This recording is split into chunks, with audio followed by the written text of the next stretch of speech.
All righty, welcome everyone. Joined here by manager Bud Black, Kevin Henry. Go ahead and lead us off. Good morning, buddy. Just wondering. Kevin, good morning.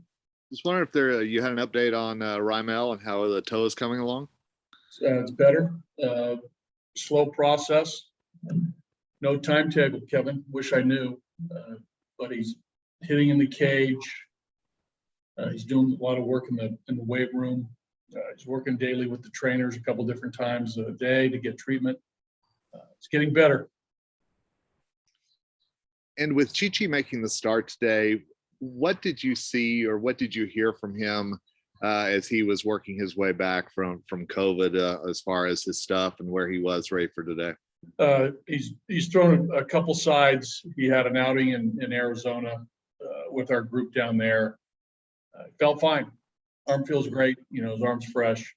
We'll keep an eye on the stamina and his performance. But here we're in August. Chi-Chi's thrown a lot.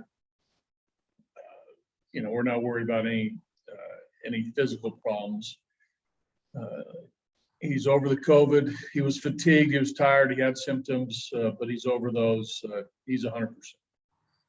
Thanks, buddy. Yep. We'll go to Samantha Bradfield next. Go ahead, Sam. Hey, buddy. Good morning. Good morning, Sam. I wanted to get your thoughts on Sam Hilliard. He had some really bad struggles earlier this year. I mean, like 108 batting average, striking out nearly half the time. But since he's come back, he's done a little bit better. What have you, 257 average strikeouts have gone down. What have you seen from him this season, especially since he's come back? And what are you looking for out of him in the next, 40 or so games to finish out the season? Second part of that question, just marked improvement moving forward. Again, I think cutting down the strikeouts, putting the ball in play are critical for Sam. Even in last night's game, man on third, no outs. You have to put that ball in play to at least try to get the run in, or at least give yourself an opportunity to get an RBI.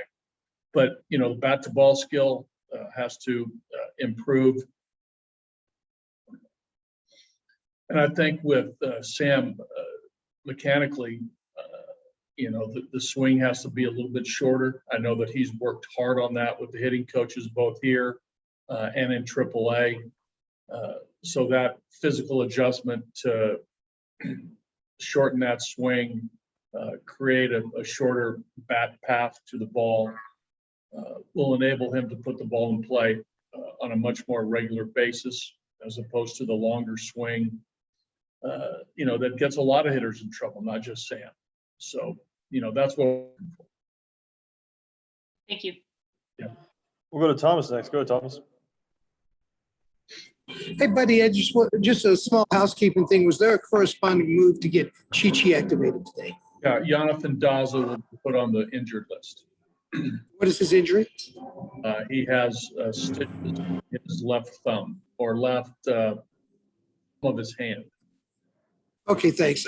Hey, looking ahead a little bit, at Kyle Freeland's next door, kind of wanted to go back to the beginning of the year where he was struggling. The numbers were struggling. Did you notice any drop in confidence? I mean, he seems like such a confident guy, but to go through something like that, you have to take a hit. And just how he handled that? Well, I think anytime you go through a difficult time, it bothers a player, right? Players want to perform.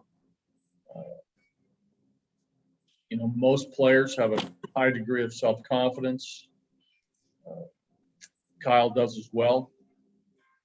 But, when you struggle, I think you're going to, naturally, to your point, take a little bit of a hit. But I think the mental strength of Kyle, his competitiveness, his realization that adjustments have to be made and changes have to occur,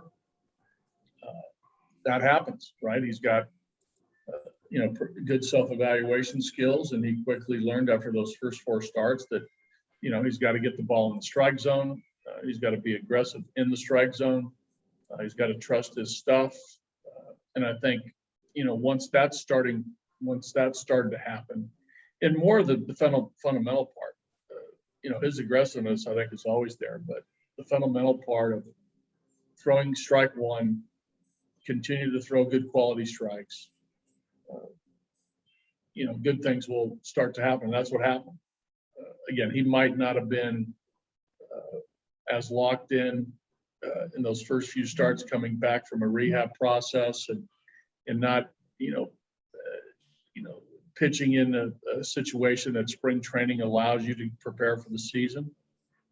It's quite a bit different when you go through that process of, throwing sides, pitching in the minor leagues. It's a little bit different process than, a major league spring training.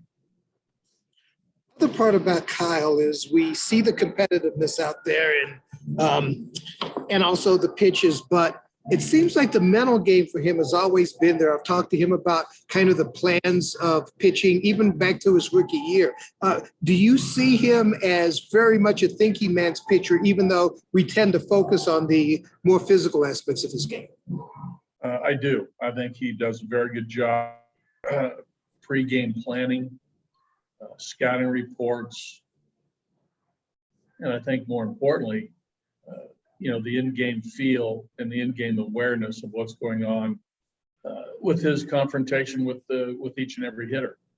What he sees in swings, what his stuff is like, a number of things that go into that confrontation. So his in-game awareness is very strong. He's a clear thinker.